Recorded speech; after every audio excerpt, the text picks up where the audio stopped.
urbain a son festival à Aurillac, une première édition baptisée 10e art. Durant une semaine, une trentaine d'artistes a pu s'exprimer dans une dizaine de lieux de la ville. Résultat, des fresques géantes qui frappent l'œil et confirment que le street art est une discipline artistique à part entière. Découverte Claude Bernard, Lydie Rib. Monumentale, la fresque d'Astro, 60 mètres par 6, une œuvre de 360 mètres carrés que l'artiste a réalisée sur le mur de ce gymnase en 3 jours. Malgré le mauvais temps, le succès a été au rendez-vous de la première édition du festival de street art d'Aurillac. Une première édition, donc forcément un peu en demi-teinte pour des causes de météo un peu complexes, mais qui donne vraiment envie de créer une deuxième édition avec de nouveaux lieux, de nouveaux artistes.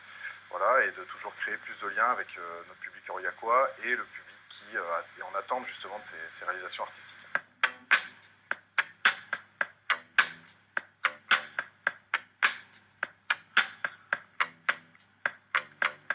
Ça fait quand même quelques années qu'on développe les cultures urbaines sur le bassin d'Aurillac et qu'on a pu faire preuve de professionnalisme et de passion sur nos actions.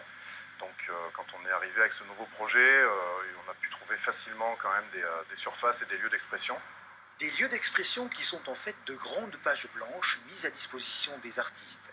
Exemple avec l'Office public de l'habitat du Cantal qui a offert les murs de cette cité HLM. Ça crée du lien, ça amène la culture et puis c'est la culture hors les murs, pas dans un musée mais à ciel ouvert. Le retour des habitants il est très positif parce que déjà pour eux c'est important qu'on s'intéresse à leur quartier. Il y a de ça quelques années on avait mis en place un dispositif qui s'appelle Mieux vivre ensemble où on donne la parole aux habitants et c'est la concrétisation de ce dispositif Mieux vivre ensemble avec les habitants, donc on fait avec eux et pour eux. Ils s'approprient leur cadre de vie différemment. En fin de journée, dans le cadre de la 4e semaine nationale des HLM, Logissance a choisi d'inaugurer cette fresque en noir et blanc par un concert de musique classique au pied des immeubles de la cité. L'organisme a promis de renouveler son partenariat avec le festival 10e art.